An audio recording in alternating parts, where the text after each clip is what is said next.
Hello दोस्तों, स्वागत है आपका एक बार फिर। उपन्यास के पिछले भाग में आपने सुना डॉक्टर शुक्ला बिंती को लेकर दिल्ली चले जाते हैं। सुधा की सखी केसु सुधा से मिलने आती है। वहाँ उसकी मुलाकात चंदर से होती है। गेसु चंदर की पुरानी बातें करती है, जिससे चंदर थोड़ा घबरा जाता है। चंदर कुछ परेशानी में था, जिस वजह से वो पम्मी के वहाँ भी नहीं जाता था। पम्मी लखनऊ चली जाती है। चंदर को खबर मिलती है कि सुधा आ रही है। अब आगे मैं तुमसे कुछ छिपाऊंगा नहीं। तुम्हारे जाने के बाद बर्थडे आया। उसने मुझसे कहा कि औरत केवल नई संवेदना, नया स्वाद चाहती है और कुछ नहीं। अविवाहित लड़कियां विवाह और विवाहित लड़कियां नए प्रेमी, बस यही उनका चरम लक्ष्य है। लड़कियां शरीर की प्यास के अलावा और कुछ नहीं चाहती। जैसे अराजकता के दिनों में किसी देश में कोई भी चालाक नेता शक्ति छीन लेता है, वैसे ही मानसिक शून्यता के क्षणों में बर्टी जैसे मेरा दार्शनिक गुरु हो गया। उसके बाद आई पम्मी। उससे मैंने कहा कि क्या आवश्यक है कि पुरुष और नारी के संबंधों में वासना हो ही? उसने कहा हाँ, और अब यदि नहीं है तो प्लेटोनिक प्यार की प्रतिक्रिया वासना की ही प्यास में होती है। अब मैं तुम्हें अपने मन का चोर बतला दूं।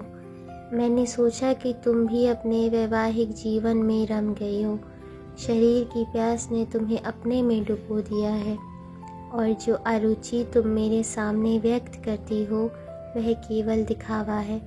इसीलिए मन ही मन मुझे तुमसे चिढ़ सी हो गई। पता नहीं क्यों यह संसार मुझ में दृढ़ सा हो गया, और इसी के पीछे मैं तुम्ही को नहीं, पम्मी को छोड़कर सभी लड़कियों से नफरत करने लगा। बिंती को भी मैंने बहुत दुख दिया। ब्याह में जाने के पहले ही बहुत दुखी होकर गई। रही पम्मी की बात, तो मैं उस पर इसलिए खुश था कि उसने बड़ी यथार्थ सी बात कही थी। लेकिन उसने मुझसे कहा कि आशीर्वाद ही प्यार की प्रतिक्रिया शरीर प्यास में होती है। तुमको इसका अपराधी मानकर तुमसे तो नाराज़ हो गया, लेकिन अंदर ही अंदर वह संस्कार मेरा व्यक्तित्व बदलने लगा। सुधा, पता नहीं तुम्हारे जीवन में प्रतिक्रिया के रूप में शारीरिक प्यास जागी या नहीं, पर मेरे मन में गुनाह को तूफान की तरह लहरा उठे। लेकिन तुमसे एक बात नहीं छुपाऊंगा, वह ये है कि ऐसे भी क्षण आए हैं जब पम्मी के समर्पण ने मेरे मन की सारी कटुता धो दी थी। बोलो, तुम कुछ तो बोलो सुधा। कहते चलो चंदर, मैं सुन रही हूँ।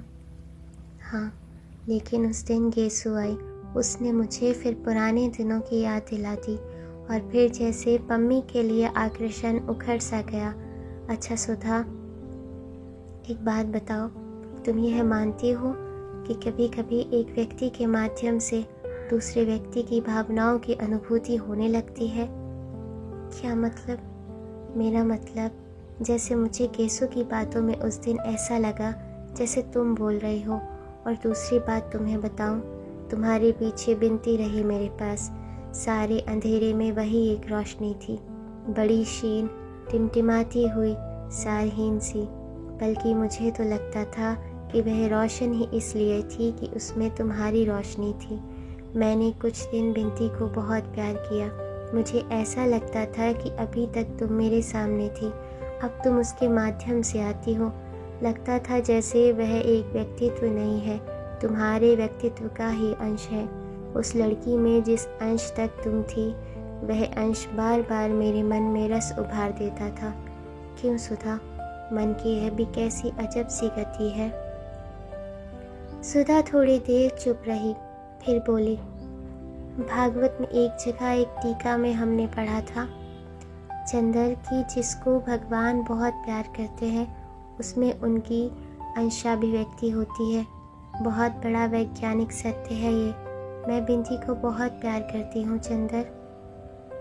समझ गया मैं। चंदर बोला, अब मैं समझा मेरे मन में इतने गुनाह कहाँ से आए। तुमने मुझे बहुत प्यार किया, और वही तुम्हारे व्यक्तित्व के गुनाह मेरे व्यक्तित्व में उतर आए। सुधा खिलखिला कर हंस पड़ी। चंदर के कंधे पर हाथ रख कर बोली, इसी तरह हंसते बोलते रहते तो क्यों ये हाल होता। मनमौजी हो, जब चाहो खुश हो गए, जब चाहो नाराज हो गए। उसके बाद वह उठी और बाहर से एक तश्तरी में कुछ फल काट कर लाई। चंदर ने देखा, आम। अरे आम, अभी कहाँ से आम ले आई? कौन लाया? लखनऊ उतरी थी, वहाँ से तुम्हारे लिए लेती आई। चंदर ने एक आम की फांक उठाकर खाई और किसी पुरानी घटना को याद दिलाने के लिए आंचल से हाथ पूछ लिए। सुधा हंस पड़ी और बड़ी दुलार भरी ताड़ना के स्वर में बोली, बोलो, अब तो दिमाग नहीं बिगाड़ोगे अपना। कभी नहीं सुधी, लेकिन पम्मी का क्या होगा? पम्मी से मैं संबंध नहीं तोड़ सकता, व्यवहार चाहे जितना सीमित कर दूं। मैं कब कहती हूँ मैं तुम्हें कहीं से भी बांधना नहीं चाहती। जानती हूँ कि अगर चाहूँ भी तो कभी अपने मन के बाहुपाश ढीले कर तुम्हें चिरमुक्ति तो मैं ना दे पाऊँगी। तो भला बंधन ही क्यों बांधूँ?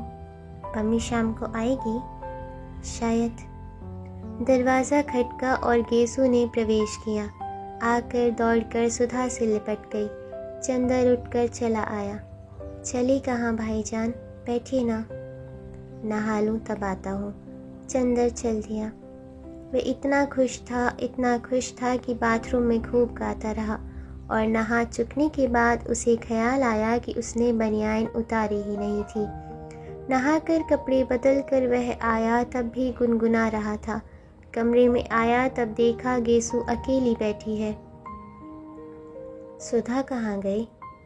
चंदर ने नाचते हुए स्वर में कहा, गई है शरबत बनाने। गेसू ने चुन्नी से सिर ढकते हुए और पाँव को सलवार से ढकते हुए कहा। चंदर इधर उधर बक्स में रुमाल ढूंढने लगा। आज बड़े खुश हैं चंदर भाई, कोई खोई हुई चीज़ मिल गई है क्या? अरे मैं बहन हूँ, कुछ इनाम ही दे दीजिए। गेसू ने चुटकी ली। इनाम की बात क्या, कहो तो वह चीज़ ही तुम्हें दे दूँ। हाँ, कैलाश बाबू के दिल से पूछिए, गेसू बोली।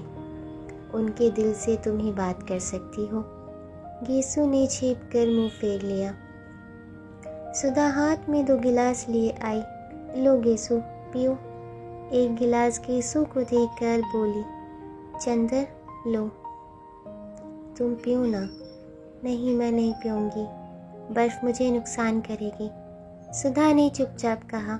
चंदर को याद आ गया, पहले सुधा चिढ़ कर अपने आप चाय शरबत पी जाती थी और आज क्या ढूंढ रहे हो चंदर? सुधा बोली, रुमाल, कोई मिल ही नहीं रहा। साल भर में रुमाल खो दिए होंगे। मैं तो तुम्हारी आदत जानती हूँ। आज कपड़ा ला दो, कल सुबह रुमाल सी दो तुम्हारे लिए। और उठकर उसने कैलाश के बक्स से एक रुमाल निकाल कर दे दिया। उसके बाद चंदर बाजार गया और कैलाश के लिए तथा सुधा के लिए कुछ कपड़े खरीद लाया। इसके साथ ही कुछ नमकीन जो सुधा को बहुत पसंद थे। पेठा, एक तरबूज, एक बोतल गुलाब का शरबत, एक सुंदर सा पेन और जाने क्या क्या खरीद लाया।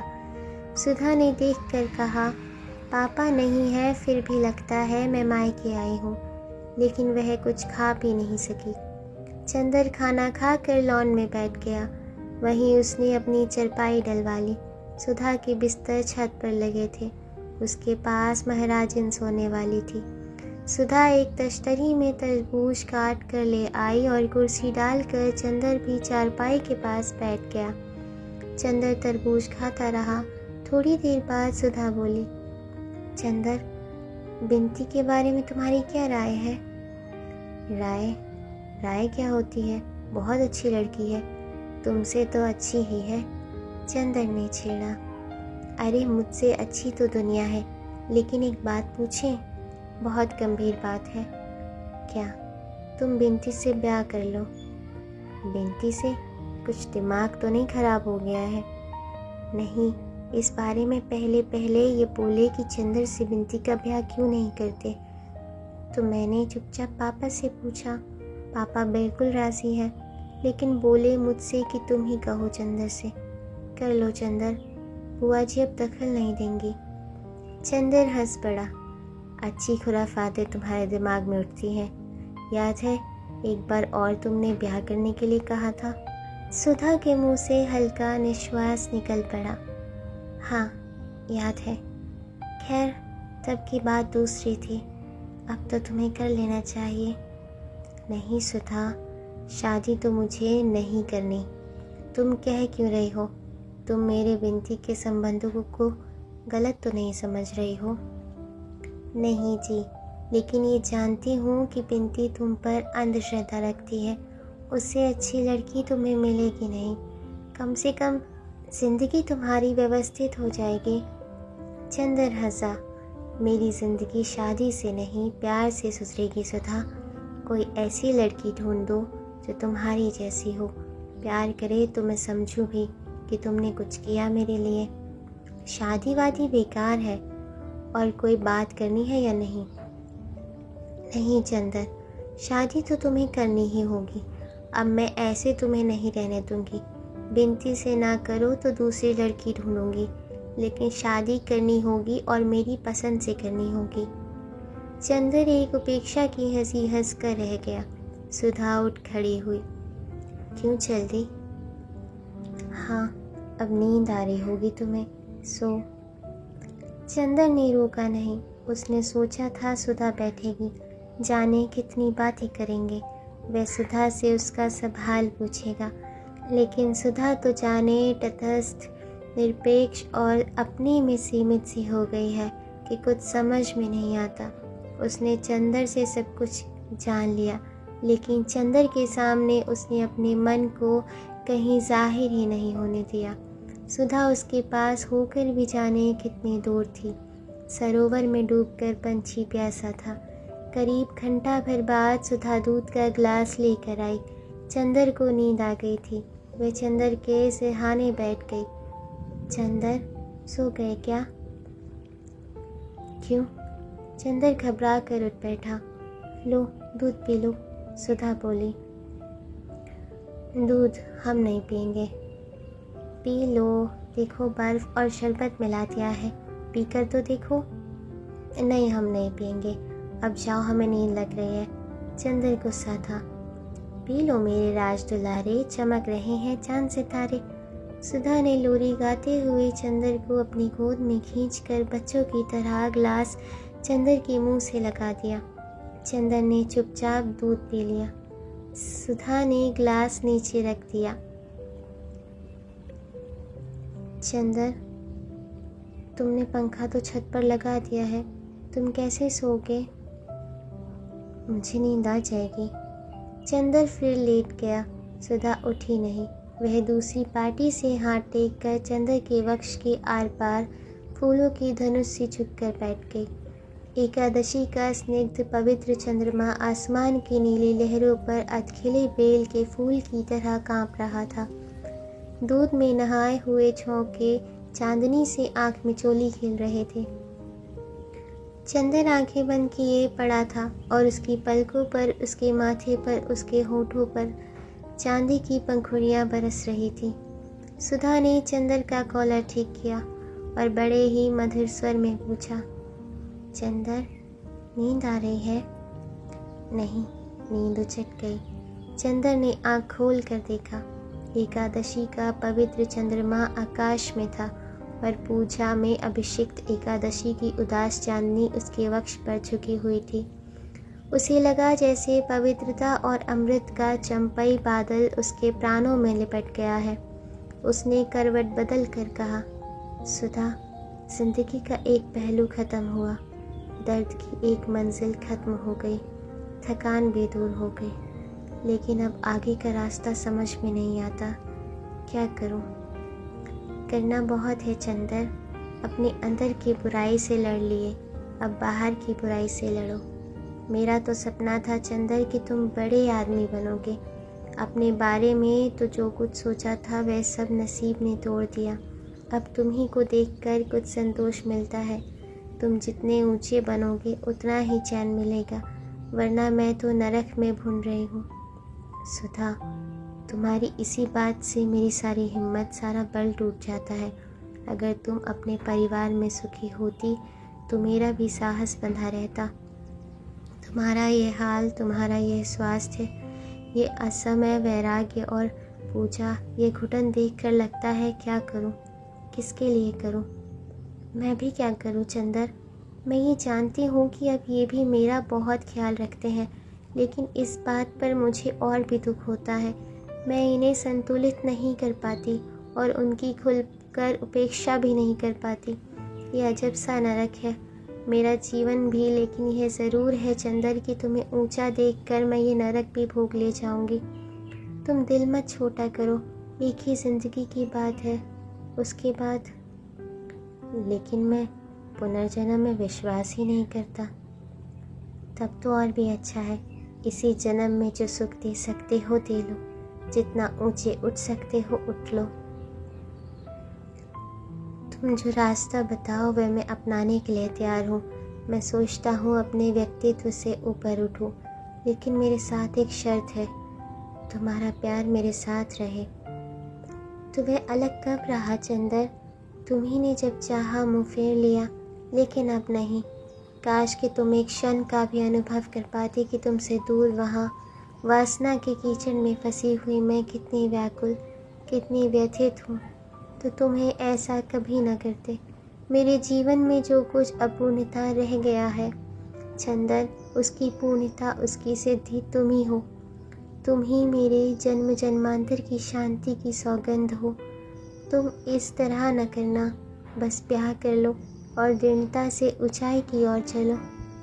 ब्याह के अलावा तुम्हारी सब बातें स्वीकार है, लेकिन फिर भी तुम अपना प्यार वापस नहीं लोगे कभी, कभी नहीं। और हम कभी नाराज़ भी हो जाएं तो बुरा नहीं मानोगी? नहीं। और हम कभी फिसलें तो तुम तटस्थ होकर नहीं बैठोगी, बल्कि बिना डरे हुए मुझे खींच लाओगी उस दलदल से। ये कठिन है चंदर, आखिर मेरे भी बंधन है, लेकिन खैर। अच्छा ये बताओ, तुम दिल्ली कब आओगे? अब दिल्ली तो दशहरे में आऊँगा, गर्मियों में यहीं रहूँगा, लेकिन हो सका तो लौटने के बाद शाहजहाँपुर आऊँगा। सुधा चुपचाप बैठी रही, चंदर भी चुपचाप लेटा रहा। थोड़ी देर बाद चंदर ने सुधा की हथेली अपने हाथों पर रख ली और आंखें बंद कर ली। जब वह सो गया तो सुधा ने धीरे से हाथ उठाया और खड़ी हो गई। थोड़ी देर अपलक उसे देखती रही और धीरे धीरे चली गई। दूसरे दिन सुबह सुधा ने आकर चंदर को जगाया। चंदर उठ बैठा तो सुधा बोली, जल्दी से नहा लो, आज तुम्हारे साथ पूजा करेंगे। चंदर उठ बैठा, नहा धो कर आया तो सुधा ने चौकी के सामने 2 आसन बिछा रखे थे। चौकी पर धूप सुलग रही थी और फूल गमक रहे थे, ढेर के ढेर बेले और अगस्त के फूल। चंदर को बिठाकर सुधा बोली। उसने फिर वही वेश धारण कर लिया, रेशम की धोती और रेशम का एक अंतर्वस्त्र। गीले बाल पीठ पर लहरा रहे थे। लेकिन मैं बैठा बैठा क्या करूँगा? उसने पूछा। सुधा कुछ नहीं बोली, चुपचाप अपना काम करती गई।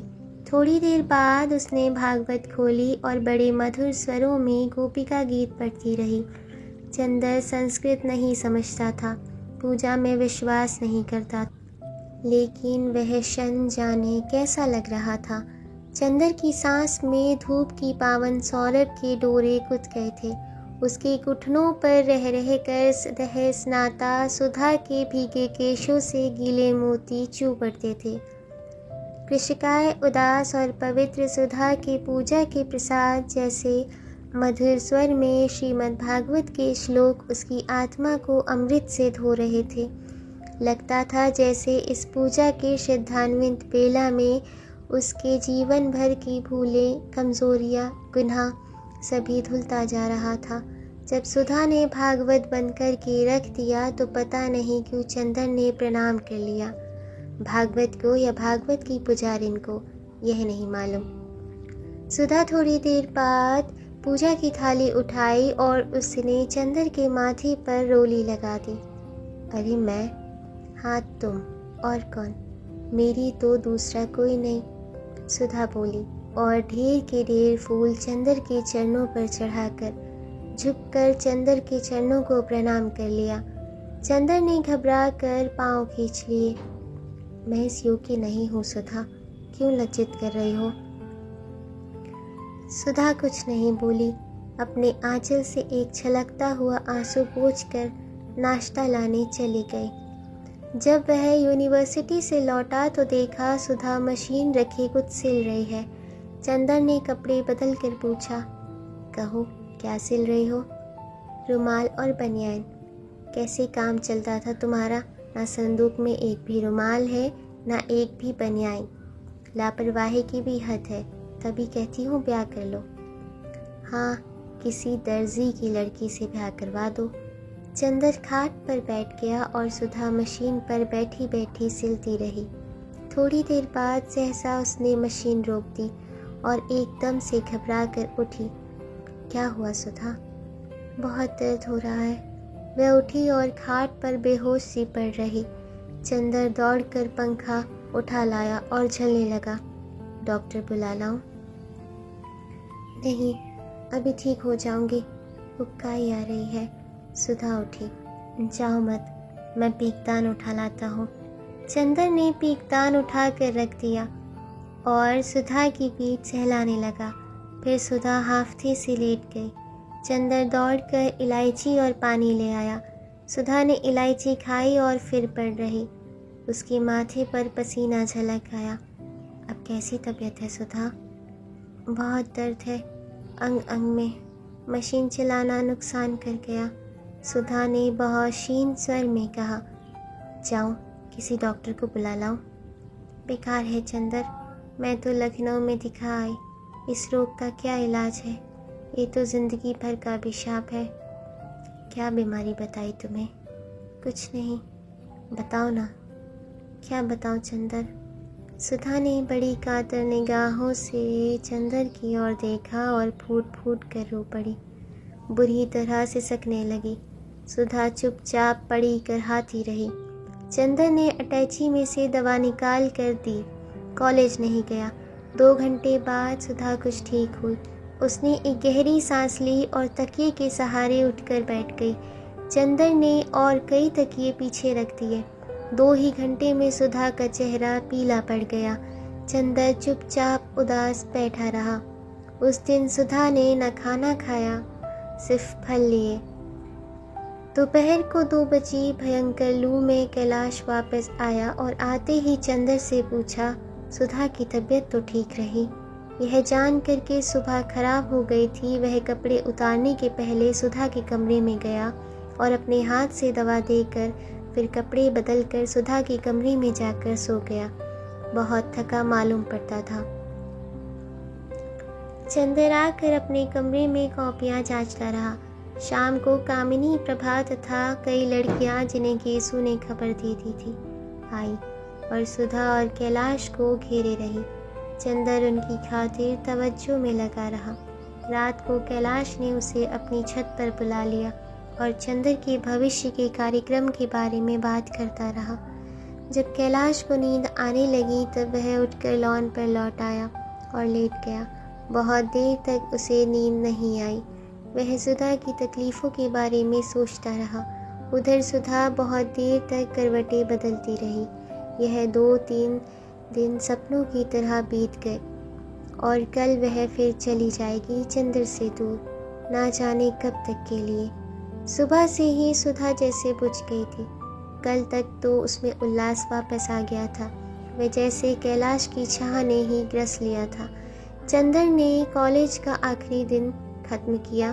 चंदर कैलाश को ले गया और अपने मित्रों से, प्रोफेसरों से उसका परिचय करा लाया। एक प्रोफेसर जिनकी आदत थी कि वे कांग्रेस सरकार से संबंधित हर व्यक्ति को दावत ज़रूर देते थे, उन्होंने कैलाश को भी दावत दी क्योंकि वह सांस्कृतिक मिशन में जा रहा था। वापस जाने के लिए रात की गाड़ी तय रही। हफ्ते भर बाद ही कैलाश को जाना था, अतः वह ज़्यादा नहीं रुक सकता था। दोपहर का खाना दोनों ने साथ खाया। सुधा महाराजिन का लिहाज करती थी, अतः वह कैलाश के साथ खाने नहीं बैठी। निश्चय हुआ कि अभी से सामान बांध लिया जाए ताकि पार्टी के बाद सीधे स्टेशन जा सके। जब सुधा ने चंदर के लाए हुए कपड़े कैलाश को दिखाए तो उसे बड़ा ताज्जुब हुआ, लेकिन उसने कुछ नहीं कहा। कपड़े रख लिए और चंदर से जाकर बोला, अब जब तुमने लेने देने का व्यवहार ही निभाया है तो यह बता दो, तुम बड़े हो या छोटे? क्यों? चंदर ने पूछा। इसलिए कि बड़े हो तो पैर छू कर जाओ और छोटे हो तो रुपए देकर जाओ, कैलाश बोला। चंदर हंस पड़ा। घर में दोपहर से ही उदासी छा गई। न चंदर दोपहर को सोया, न कैलाश और न सुधा। शाम की पार्टी में सब लोग गए। वहाँ से लौटकर आए तो सुधा को लगा कि उसका मन अभी डूब जाएगा। उसे शादी में भी जाना इतना नहीं अखरा था जितना आज अखर रहा था।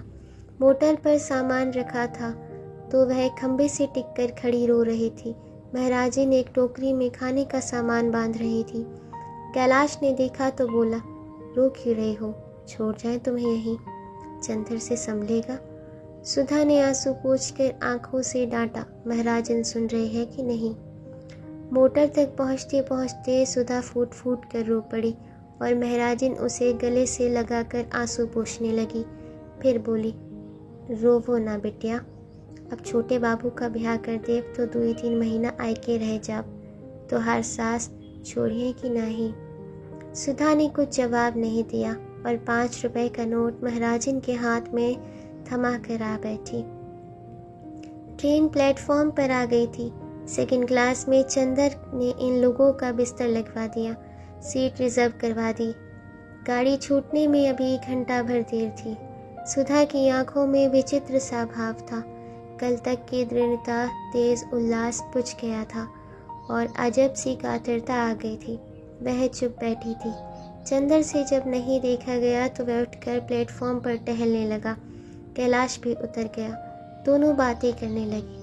सहसा कैलाश ने चंदर के कंधे पर हाथ रखकर कहा, हाँ यार, एक बात बहुत ज़रूरी थी। क्या? इन्होंने तुमसे बिनती के बारे में कुछ कहा? कहा था। तो क्या सोचा तुमने? मैं शादी वादी नहीं करूँगा। यह सब आदर्शवाद मुझे अच्छा नहीं लगा। और फिर उससे शादी करके सच पूछो तो बहुत बड़ी बात करोगे तुम। उस घटना के बाद अब ब्राह्मणों में तो वर उसे मिलने से रहा और ये कह रही थी कि वह तुम्हें मानती भी बहुत है। हाँ, लेकिन इसके मतलब ये नहीं कि मैं शादी कर लूँ। मुझे बहुत कुछ करना है। अरे जाओ यार, तुम सिवा बातों के कुछ नहीं कर सकते। हो सकता है। चंदर ने बात टाल दी। वह शादी तो नहीं करेगा। थोड़ी देर बाद चंदर ने पूछा, इन्हें दिल्ली कब भेजोगे? अभी तो जिस दिन मैं आऊँगा उस दिन ये दिल्ली मेरे साथ जाएंगे, लेकिन दूसरे दिन शाहजहाँपुर लौट जाएंगे। क्यों? अभी माँ बहुत बिगड़ी हुई है। वह इन्हें आने थोड़ी ही देती थी। वह तो लखनऊ के बहाने मैं इन्हें ले आया। तुम शंकर भैया से कभी जिक्र मत करना। अब दिल्ली तो इसलिए चली जाए कि मैं 2-3 महीने बाद लौटूंगा। फिर शायद सितंबर अक्टूबर में ये 3-4 महीने के लिए दिल्ली जाएंगी। You know she is carried. हाँ। अच्छा। हाँ, ये बात तो है। पहला मौका है। दोनों लौट कर कंपार्टमेंट में बैठ गए। सुधा बोली, तो सितंबर में आओगे ना चंदर? हाँ, ज़रूर से। फिर वक्त कोई बहाना ना बना देना। ज़रूर आऊँगा। कैलाश उतर कर कुछ लेने गया तो सुधा ने अपनी आंखों से आंसू पोंछकर झुककर चंदर के पांव छू लिए और रोकर बोली, चंदर, अब बहुत टूट चुकी हूँ, अब हाथ न खींच लेना। उसका गला रुंध गया। चंदर ने सुधा के हाथों को अपने हाथों में ले लिया और कुछ भी नहीं बोला। सुधा थोड़ी देर चुप रही, फिर बोली, चंदर, चुप क्यों हो? अब तो नफरत नहीं करोगे? मैं बहुत अभागी हूँ देवता। तुमने क्या बनाया था और अब क्या हो गए? देखो, अब चिट्ठी लिखते रहना, नहीं तो सहारा टूट जाता है। और फिर रो पड़ी। कैलाश कुछ किताबें पत्रिकाएं खरीद कर वापस आ गया। दोनों बैठकर बातें करते रहे। यह निश्चय हुआ कि जब कैलाश लौटेगा तो बजाय बम्बई से सीधा दिल्ली जाने के वह प्रयाग से होता हुआ जाएगा। गाड़ी चली तो चंदर ने कैलाश को बहुत प्यार से गले लगा लिया। जब तक गाड़ी प्लेटफॉर्म के अंदर रही, सुधा सिर निकाले झांकती रही। प्लेटफॉर्म के बाहर भी पीली चांदनी में सुधा का फहराता हुआ आंचल दिखता रहा। धीरे धीरे वह एक सफ़ेद बिंदु बनकर अदृश्य हो गया। गाड़ी एक विशाल अजगर की तरह चांदनी में रेंगती चली जा रही थी। जब मन में प्यार जाग जाता है तो प्यार की किरण बादलों में छिप जाती है। अजब थी चंदर की किस्मत। इस बार तो सुधा गई थी तो उसके तन मन को एक गुलाबी नशे में सराबोर कर गई थी। चंदर उदास नहीं था, वह बेहद खुश था। खूब घूमता था और गर्मी के बावजूद खूब काम करता था। अपने पुराने नोट्स निकाल लिए थे और एक नई किताब की रूपरेखा सोच रहा था। उसे लगता था कि उसका पौरुष, उसकी शक्ति, उसका औज, उसकी दृढ़ता, उसका सभी कुछ लौट आया है। उसे हरदम लगता कि गुलाबी पंखुड़ियों की एक छाया उसकी आत्मा को चूमती रहती है। वह जब कभी लेटता तो उसे लगता कि सुधा फूलों के धनुष की तरह उसके पलंग के आर पार पाटी पर हाथ टेके बैठी है। उसे लगता कमरे में अब भी धूप की सौरभ लहरा रही है और हवाओं में सुधा के मधुर कंठ के श्लोक गूंज रहे हैं। 2 ही दिन में चंदर को लग रहा था कि उसकी ज़िंदगी में जहाँ जो कुछ टूट फूट गया है वह सब संभल रहा है। वह सब अभाव धीरे धीरे बढ़ रहा है। उसके मन का पूजा ग्रह खंडर हो चुका था। सहसा उस पर जैसे किसी ने आंसू छिड़ककर जीवन के वरदान से अभिषिक्त कर दिया था। पत्थर के बीच दबकर पिसे हुए पूजा गीत फिर से सस्वर हो उठे थे। मुरझाए हुए पूजा फूलों की पंखुड़ियों में फिर रस छलक आया था और रंग चमक उठे थे। धीरे धीरे मंदिर का कंगूरा फिर सितारों से समझौता करने की तैयारी करने लगा था। चंदर की नसों में वेद मंत्रों की पवित्रता और ब्रज की वंशी की मधुराई पलकों में पलकें डालकर नाच उठी थी। सारा काम जैसे वह किसी अदृश्य आत्मा की आज्ञा से करता था। वह आत्मा सिवा सुधा के और भला किसकी थी। वह सुधामय हो रहा था।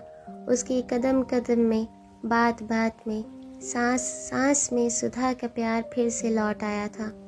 तीसरे दिन बिनती का एक पत्र आया। बिनती ने उसे दिल्ली बुलाया था और मामा जी डॉक्टर शुक्ला भी चाहते थे कि चंदर कुछ दिन के लिए दिल्ली चला आए तो अच्छा है। चंदर के लिए कुछ कोशिश भी कर रहे थे। उसने लिख दिया कि वह मई के अंत में या जून के प्रारंभ में आएगा और बिनती को बहुत बहुत सा स्नेह है। उसने सुधा के आने की बात नहीं लिखी क्योंकि कैलाश ने मना कर दिया था। सुबह चंदर गंगा नहाता, नई पुस्तकें पढ़ता, अपने नोट्स दोहराता। दोपहर को सोता और रेडियो बजाता। शाम को घूमता और सिनेमा देखता। सोते वक्त कविताएं पढ़ता और सुधा के प्यार के बादलों में मुंह छिपाकर सो जाता। जिस दिन कैलाश जाने वाला था उसी दिन उसका एक पत्र आया कि वह और सुधा दिल्ली आ गए हैं। शंकर भैया उसे पहुंचाने बम्बई जाएंगे। चंदर सुधा के इलाहाबाद जाने का जिक्र किसी को भी न लिखे। यह उसके और चंदर के बीच की बात थी। खत के नीचे सुधा की कुछ लाइनें थी। चंदर, राम राम। तुमने मुझे जो साड़ी दी थी वह क्या आपकी भाभी श्रीमती के नाप की थी? वह मेरे घुटनों तक आती है। बूढ़ी होकर घिस जाऊंगी तो उसे पहना करूंगी। अच्छा स्नेह, और जो तुमसे कह आई हूँ उन बातों का ध्यान रहेगा ना? मेरी तंदुरुस्ती ठीक है। इधर मैंने गांधी जी की आत्मकथा पढ़नी शुरू की है। तुम्हारी सुधा। और हाँ लाला जी, मिठाई खिलाओ। दिल्ली में बहुत खबर है कि शरणार्थी विभाग में प्रयाग के एक प्रोफेसर आने वाले हैं। कैलाश तो अब बम्बई चल दिया होगा। बम्बई के पते से उसने बधाई का एक तार भेज दिया और सुधा को एयरमेल से उसने एक खत भेजा जिसमें उसने बहुत सी मिठाइयों का चित्र बना दिया था। लेकिन वह पशुपेश में पढ़ पाया। दिल्ली जाए या ना जाए, वह अपने अंतर्मन से सरकारी नौकरी का विरोधी था। उसे तत्कालीन भारतीय सरकार और ब्रिटिश सरकार में ज़्यादा अंतर नहीं लगता था। फिर हर दृष्टिकोण से वह समाजवादियों के अधिक समीप था। और अब वह सुधा से वादा कर चुका था कि वह काम करेगा, ऊंचा बनेगा, प्रसिद्ध होगा। लेकिन पद स्वीकार कर ऊंचा बनना उसके चरित्र के विरुद्ध था। किंतु डॉक्टर शुक्ला कोशिश कर रहे थे। चंदर केंद्रीय सरकार के किसी ऊंचे पद पर आए, ये उनका सपना था। चंदर को कॉलेज की स्वच्छंद की ढीली नौकरी पसंद थी।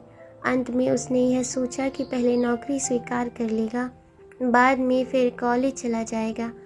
एक दिन रात को जब वह बिजली बुझाकर किताब बंद कर सीने पर रखकर सितारों को देख रहा था और सोच रहा था कि अब सुधा दिल्ली लौट गई होगी।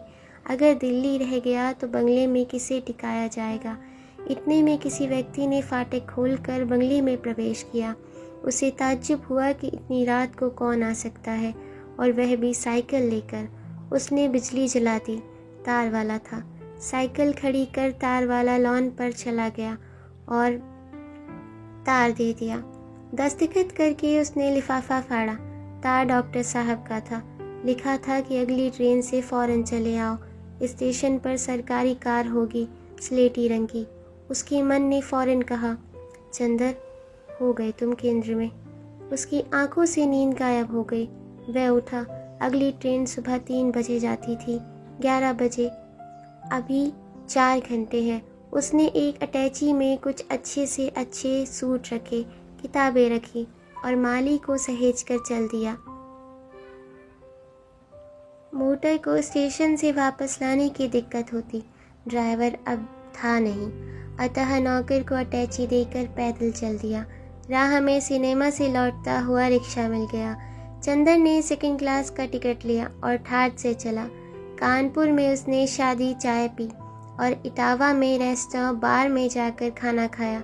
उसके बगल में मारवाड़ी दंपत्ति बैठे थे, जो 2nd क्लास का किराया खर्च करके प्रायश्चित स्वरूप 1 आने की पकौड़ी और 2 आने की दाल मोट को उदार पूर्ति कर रहे थे। हाथरस स्टेशन पर एक मजेदार घटना घटी। हाथरस में छोटी और बड़ी लाइनें क्रॉस करती है। छोटी लाइन ऊपर पुल पर खड़ी होती है। स्टेशन के पास जब ट्रेन धीमी हुई तो सेठ जी सो रहे थे। सेठानी ने बाहर झांक कर देखा और निसंकोच उनके प्रफुल्ल उदर पर कर प्रहार करके कहा, हो देखो, रेलगाड़ी के सिर पर रेलगाड़ी। सेठ एकदम चौंक कर जागे और उछल कर बोले, बाप रे बाप, उलट गई रेलगाड़ी। जल्दी सामान उतार। लुट गए राम, ये तो जंगल है। कहते थे जेवर ना ले चल। चंदर खिलखिलाकर हंस पड़ा। सेठ जी ने परिस्थिति समझी और चुपचाप बैठ गए। चंदर करवट बदल कर फिर पढ़ने लगा। इतने में ऊपर की गाड़ी से उतरकर कोई औरत हाथ में एक गठरी ले आई और अंदर ज्यों ही घुसी की मारवाड़ी बोला, बुढ़ी, ये 2nd क्लास है। होई 2nd 3rd तो सब गोविंद की माया है बच्चा। चंदर का मुंह दूसरी ओर था, लेकिन उसने सोचा, गोविंद जी की माया का वर्णन और विश्लेषण करते हुए रेल के डिब्बों के वर्गीकरण को भी मायाजाल बताना शायद भागवतकार की ध्रुवी दृष्टि से संभव होगा। लेकिन यह भी मारवाड़ी कोई सुधा तो था नहीं कि वैष्णव साहित्य और गोविंद जी की माया का भक्त होता। जब उसने कहा, गार्ड साहब को बुलाऊं, तो बुढ़िया गरज उठी, बस बस चल हुआ से, गार्ड का तौर दामाद लगत है, जीन बुलाई है मुटका। चंदर हंस पड़ा, कम से कम गाली की नवीनता पर। दूसरी बात, गाड़ी उस समय ब्रज क्षेत्र में थी। यहाँ यवथी का सफल वक्ता कौन है? उसने घूम कर देखा। एक बुढ़िया थी, सिर मुड़ाए। उसने कहीं देखा है इसे। कहाँ जाओगी माई? कानपुर जावे, लेकिन ये गाड़ी तो दिल्ली जाएगी। तू हूँ बोलियो चुप से, हम ऐसे धमकावे में ना आए, ये कानपुर जाई है। उसने हाथ नचाकर चंदर से कहा और फिर जाने क्यों रुक गई और चंदर की ओर देखने लगी। फिर बोली, अरे चंदर बेटवा, कहाँ से आवत हो तू? ओ बुआ जी। सिर मुड़ा लिया तो पहचान में ही नहीं आती। चंदर ने फौरन उठकर पांव छुए। बुआ जी वृंदावन से आ रही थी। वह बैठ गई। बोली, हूँ नटनिया मर गई कि अब बहिन है? कौन? ओही बिनती। मरेगी क्यों? भैया सुकुल तो हमार कुल डुबोए थीन, लेकिन जैस वो हमरी बिटिया के मुड़वा तरे से उठाए लीन, वैसे ही भगवान चाहे तो उन्हों का लड़की से समझी। चंदर कुछ नहीं बोला। थोड़ी देर बाद खुद बड़बड़ाती हुई बुआ जी बोली, अब हमें का करेगा है, हम समूह माया त्याग दिया, लेकिन हमरे त्याग के कुछो समर्थ है तो सुकुल को बदला मिली है। कानपुर की गाड़ी आई तो चंदर खुद उन्हें बैठा लाया। विचित्र थी बुआ जी, बेचारी कभी समझ ही नहीं पाई कि बिनती को उठाकर डॉक्टर साहब ने उपकार किया। उपकार और मज़ा तो ये है कि एक ही वाक्य के पूर्वोर्ध में माया मोह से विरक्ति की घोषणा और उत्तरार्ध में दुर्वासा का शाप। हिंदुस्तान के सिवा ऐसे नमूने कहीं भी मिलने मुश्किल है। इतने में चंदर की गाड़ी ने सीटी दी, वह भागा।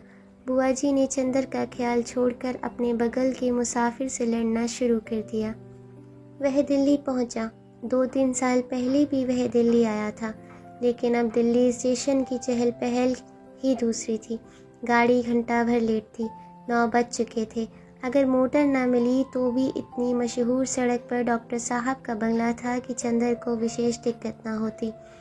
लेकिन ज्यों ही वह प्लेटफॉर्म से बाहर निकला तो उसने देखा कि जहां मरकरी की बड़ी सर्च लाइट लगी है, ठीक उसी के नीचे स्लेटी रंग की शानदार कार खड़ी थी, जिसके आगे पीछे क्राउन लगा था और सामने तिरंगा, आगे लाल वर्दी पहने एक खानसामा बैठा था और पीछे एक सिख ड्राइवर खड़ा।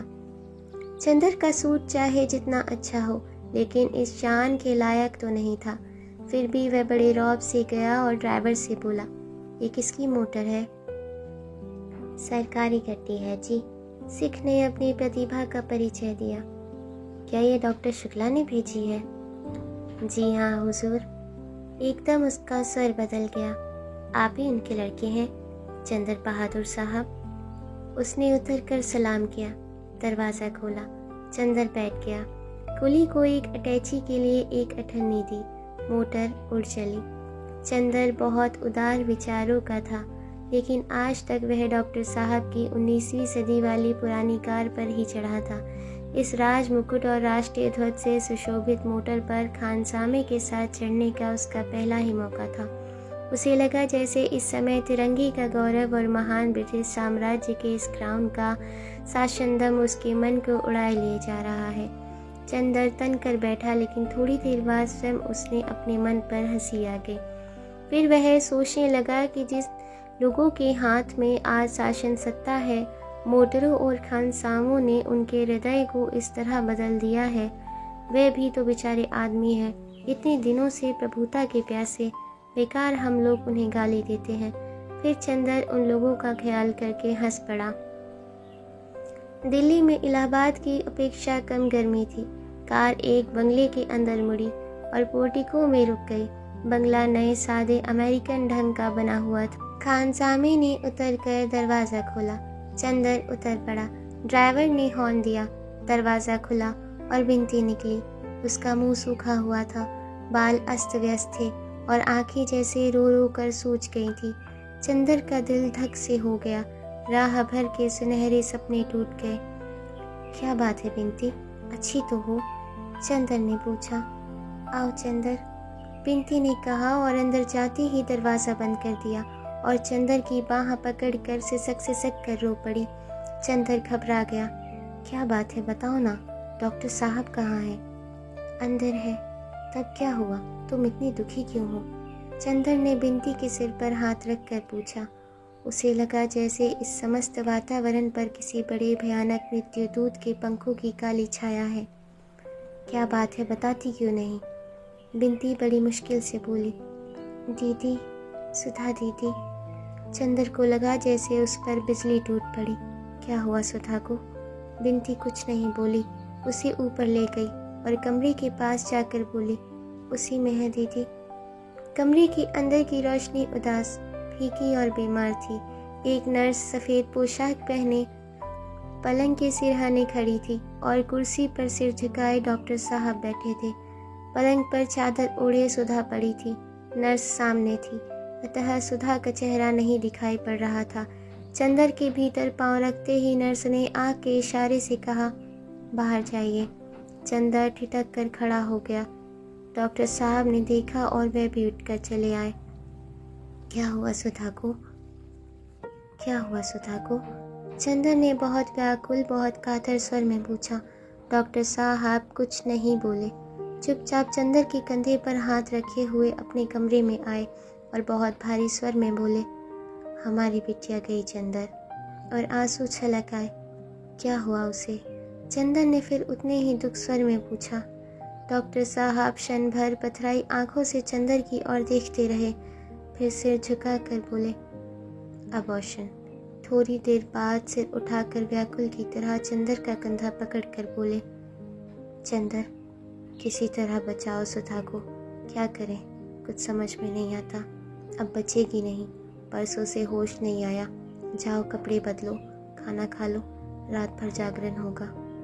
लेकिन चंदर उठा नहीं, कुर्सी पर सिर झुकाए बैठा रहा। सहसा नर्स आकर बोली, ब्लीडिंग फिर शुरू हो गई है और नाड़ी डूब रही है, डॉक्टर को बुलाइए फौरन। और वह लौट गई। डॉक्टर साहब उठ खड़े हुए। उनकी आंखों में बड़ी निराशा थी। बड़ी उदासी से बोले, जा रहा हूँ चंदर, अभी आता हूँ। चंदर ने देखा कार बड़ी तेजी से जा रही है। बिनती आकर बोली, खाना खा लो चंदर। चंदर ने सुना ही नहीं। ये क्या हुआ बिनती? उसने घबराई आवाज़ में पूछा। कुछ समझ में नहीं आता। उस दिन सुबह जीजा जी गए, दोपहर में पापा ऑफिस गए थे, मैं सो रही थी। सहसा जीजी चीखी, मैं जागी तो देखा दीदी बेहोश पड़ी है। मैंने जल्दी से फ़ोन किया, पापा आए, डॉक्टर आए। इसके बाद से पापा और नर्स के अलावा किसी को नहीं जाने देते दीदी के पास, मुझे भी नहीं। और बिनती रो पड़ी। चंदर कुछ नहीं बोला, चुपचाप पत्थर की मूर्ति सा कुर्सी पर बैठा रहा। खिड़की से बाहर की ओर देख रहा था। थोड़ी देर में डॉक्टर साहब वापस आए। उनके साथ 3 डॉक्टर थे और एक नर्स। डॉक्टर ने करीब 10 मिनट देखा, फिर अलग कमरे में जाकर सलाह करने लगे। जब लौटे तो डॉक्टर साहब ने बहुत बेहाल होकर कहा, क्या उम्मीद है? घबराइए मत। अब तो जब तक अंदरूनी सब साफ नहीं हो जाएगा तब तक खून जाएगा। नब्ज के लिए और होश के लिए एक इंजेक्शन देते हैं अभी। इंजेक्शन देने के बाद डॉक्टर चले गए। पापा वहीं जाकर बैठ गए। बिनती और चंदर चुपचाप बैठे रहे। करीब 5 मिनट के बाद सुधा ने भयंकर स्वर में कहराना शुरू किया, उन कराहों में जैसे उनका कलेजा उल्टा आता हो। डॉक्टर साहब उठकर यहाँ चले आए और चंदर से बोले, वेहीमेंट ब्लीडिंग, और कुर्सी पर सिर झुका कर बैठ गए। बगल के कमरे में सुधा की दर्दनाक कराहें उठती थी और सन्नाटे में छटपटाने लगती थी। अगर आपने किसी जिंदा मुर्गी के पंख और पूंछ नोचे जाते हुए देखा हो, तभी आप उसका अनुमान कर सकते हैं, उस भयानकता का जो उन कराहों में थी। थोड़ी देर बाद कराहें बंद हो गई। फिर सहसा इस बुरी तरह से सुधा चीखी जैसे गाय डकार रही हो। पापा उठकर भागे। वह भयंकर चीख उठी और सन्नाटे में मंडराने लगी। बिनती रो रही थी। चंदर का चेहरा पीला पड़ गया था और पसीने से तर हो गया था वह। पापा लौट कर आए। हम लोग देख सकते हैं? चंदर ने पूछा। अभी नहीं, अब ब्लीडिंग खत्म है। नर्स अभी कपड़े बदल दे तो चलेंगे। थोड़ी देर में तीनों गए, जाकर खड़े हो गए। अब चंदर ने सुधा को देखा। उसका चेहरा सफ़ेद पड़ गया था, जैसे जाड़े के दिनों में थोड़ी देर पानी में रहने के बाद उंगलियों का रंग रक्तहीन श्वेत हो जाता है। गालों की हड्डियां निकल आई थी और होठ काले पड़ गए थे। पलकों के चारों ओर कालापन गहरा गया था और आंखें जैसे बाहर निकली पड़ती थी। खून इतना अधिक गया था कि लगता था कि बदन पर चमड़े की एक हल्की झिल्ली मर दी गई हो। यहाँ तक कि भीतर की हड्डी के उतार चढ़ाव तक स्पष्ट दिख रहे थे। चंदन ने डरते डरते माथे पर हाथ रखा। सुधा के होठों में कुछ हरकत हुई। उसने मुंह खोल लिया और आंखें बंद किए हुए ही उसने करवट बदली। फिर कराही और सिर से पैर तक उसका बदन कांप उठा। नर्स ने नाड़ी देखी और कहा, अब ठीक है, कमज़ोरी बहुत है। थोड़ी देर बाद पसीना निकलना शुरू हुआ। पसीना पोंछते पोंछते 1 बज गया। बिनती बोली डॉक्टर साहब से, मामा जी अब आप सो जाइए, चंदर देख लेंगे आज, नर्स है ही।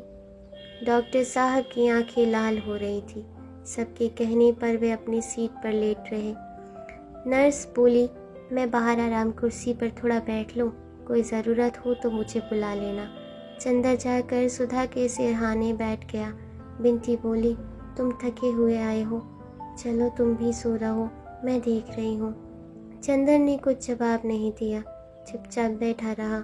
बिंती ने सभी खिड़कियाँ खोल दी और चंदर के पास ही बैठ गई। सुधा सो रही थी चुपचाप। थोड़ी देर बाद बिंती उठी, घड़ी देखी, मुंह खोल कर दवा दी। सहसा डॉक्टर साहब घबराए हुए से आए। क्या बात है, सुधा क्यों चीखी?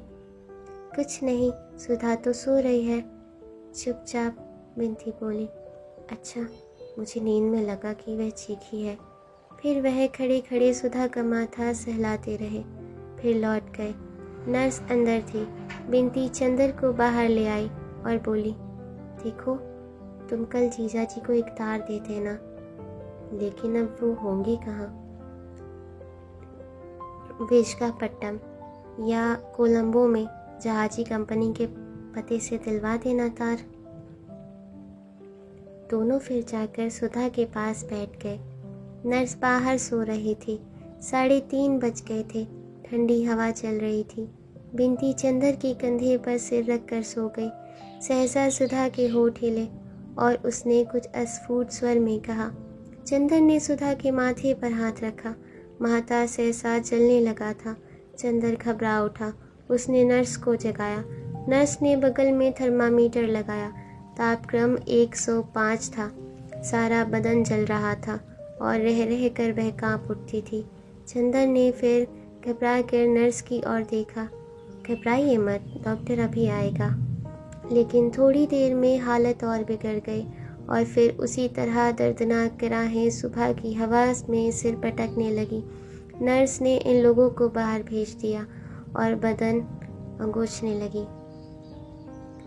थोड़ी देर में सुधा ने चीख कर पुकारा, पापा। इतनी भयानक आवाज़ थी कि जैसे सुधा को नरक के दूत पकड़े ले जा रहे हों। पापा गए। सुधा का चेहरा लाल था और वह हाथ पटक रही थी। पापा को देखते ही बोली, पापा, चंदर को इलाहाबाद से बुलवा लो।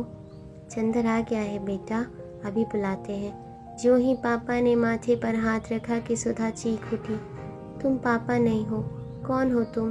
दूर हटो, छुओ मत। अरे बिंती। डॉक्टर शुक्ला ने नर्स की ओर देखा। नर्स बोली। सुधा ने फिर करवट बदली और नर्स को देखकर बोली, कौन? गेसु, आओ बैठो। चंदर नहा रहा है, अभी बुलाती हूँ। अरे चंदर। और फिर हाँफने लगी। आंखें बंद कर ली और रो कर बोली, पापा तुम कहाँ चले गए? नर्स ने चंदर और बिंती को बुलाया। बिंती पास जाकर खड़ी हो गई। आंसू पोंछ कर बोली, दीदी हम आ गए, और सुधा की बाह पर हाथ रख दिया। सुधा ने आंखें नहीं खोली। बिंती के हाथ पर हाथ रख कर बोली, बिंती पापा कहाँ गए हैं? खड़ी तो है मामा जी। झूठ मत बोल कमबख्त। अच्छा ले, शरबत तैयार है, जा चंदर स्टडी रूम में पढ़ रहा है, बुला ला, जा। बिंती फफक कर रो पड़ी।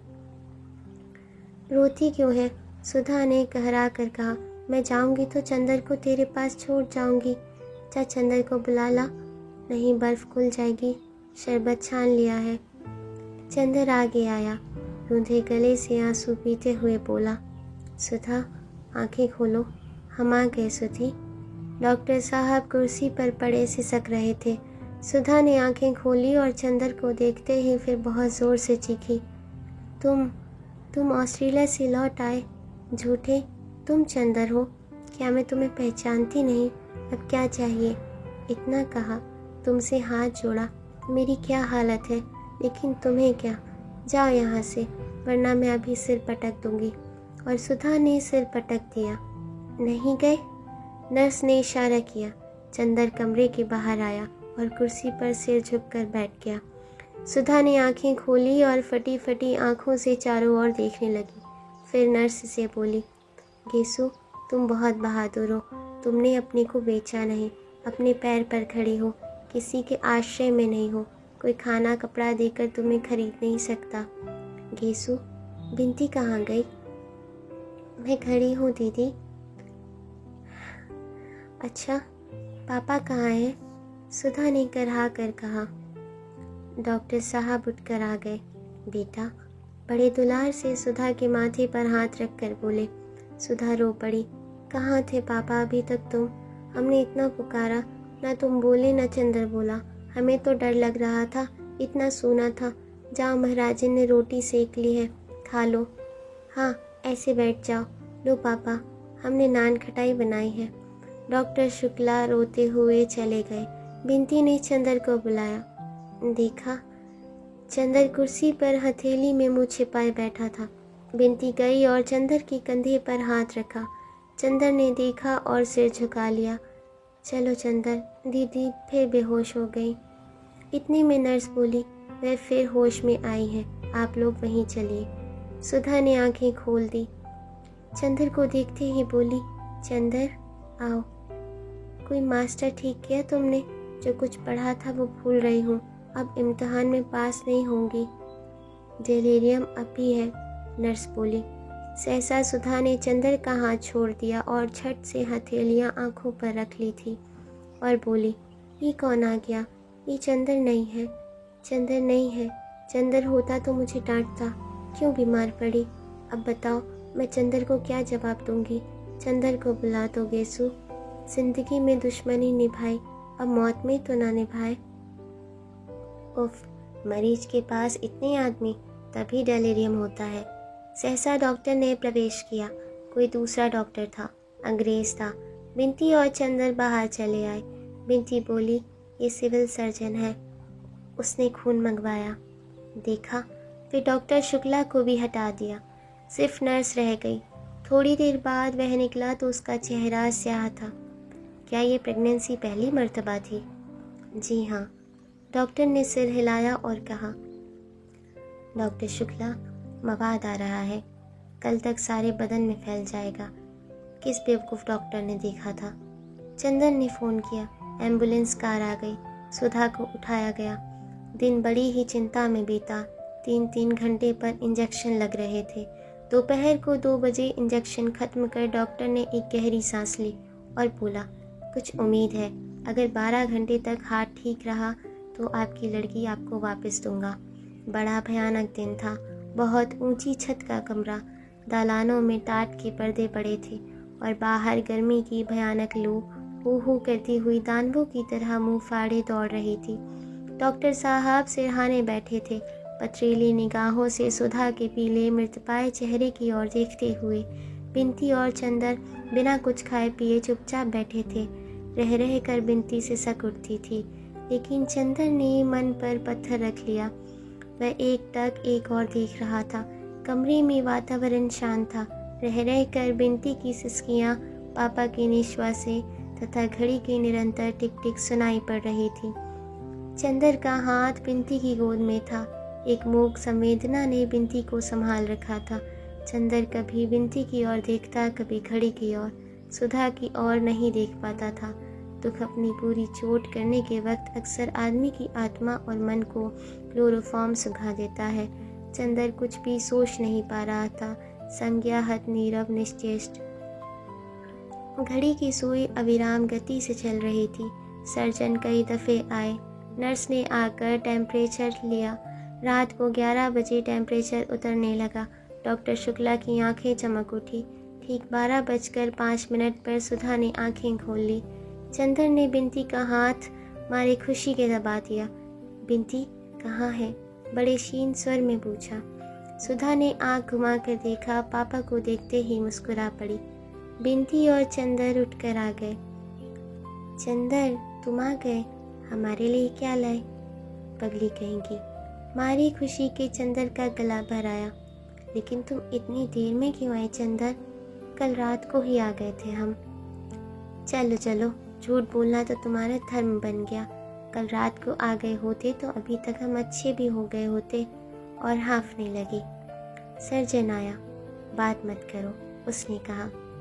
उसने एक मिक्सचर दिया, फिर आला लगाकर देखा और डॉक्टर शुक्ला को अलग ले जाकर कहा, अभी 2 घंटे और खतरा है, लेकिन परेशान मत होइए, अब 70% आशा है। मरीज जो कहे उसमें बाधा मत दीजिएगा, उसे ज़रा भी परेशानी ना हो। लेकिन परेशान मत होइए, अब 70% आशा है। लेकिन परेशान मत होइए, अब 70% आशा है। मरीज जो कहे उसमें बाधा मत दीजिएगा, उसे ज़रा भी परेशानी ना हो। सुधा ने चंदर को बुलाया। चंदर, पापा से मत कहना, अब मैं बचूंगी नहीं। अब कहीं मत जाना, यहीं बैठो। छी पगली, डॉक्टर कह रहा है अब खतरा नहीं है। चंदर ने बहुत प्यार से कहा। अभी तो तुम हमारे लिए जिंदा रहोगी ना? कोशिश तो कर रही हूँ चंदर, मौत से लड़ रही हूँ। चंदर, उन्हें तार दे दो, पता नहीं देख पाऊंगी या नहीं। दे दिया सुधा, चंदर ने कहा और सिर झुकाकर सोचने लगा। क्या सोच रहे हो चंदर? उन्हें इसलिए देखना चाहती हूँ कि मरने के पहले उन्हें क्षमा कर दूँ, उनसे क्षमा मांग लूँ। चंदर, तुम तकलीफ़ का अंदाज़ा नहीं कर सकते। डॉक्टर शुक्ला आए। सुधा ने कहा, पापा आज तुम्हारी गोद में लेट ले। उन्होंने सुधा का सिर गोद में रख लिया। पापा, चंदर को समझा दो, ये अब अपना ब्याह तो कर ले। हाँ पापा, हमारी भागवत मंगवा दो। शाम को मंगवा देंगे बेटी, अब 1 बज रहा है। देखा, सुधा ने कहा। बिंती, यहाँ आओ। बिंती आई। सुधा ने उसका माथा चूम कर कहा, रानी, जो कुछ तुझे आज तक समझाया वैसा ही करना, अच्छा?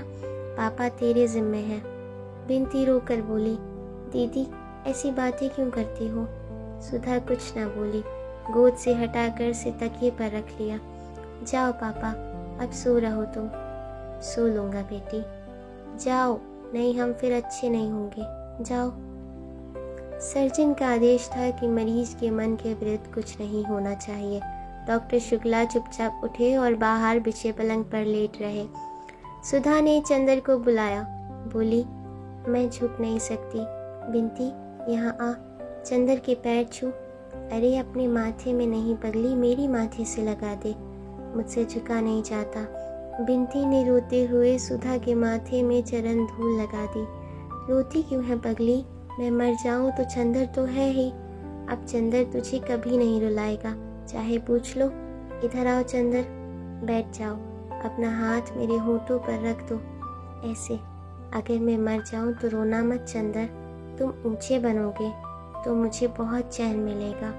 मैं जो कुछ नहीं पा सकी वो शायद तुम्हारे ही माध्यम से मिलेगा मुझे। और देखो, पापा को अकेले दिल्ली में ना छोड़ना।